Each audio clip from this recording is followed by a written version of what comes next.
आज स्वामी सांगतात, तुला जे हवं आहे ते तुला मिळणारच आहे. तुझे प्रयत्न वाया जात नाहीत. तुझं मन दुखतंय म्हणून देव शांत बसलेले नाहीत. ते फक्त योग्य वेळ बनवत आहेत. तुझ्या आयुष्यातून अडथळे शांतपणे दूर होत आहेत. तुला दिसत नाहीये, पण परिस्थिती तुझ्या बाजूने फिरते आहे.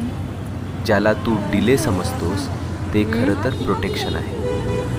तू विचार करतोस, मीच का स्ट्रगल करतोय, हे माझ्याच आयुष्यात का होतंय? कारण स्वामी तुला तयार करत आहेत. तू जे मागितलं आहेस ते मोठं आहे, आणि मोठ्या गोष्टी मिळायला मन, विचार आणि आत्मविश्वास तयार असणे गरजेचं असतं.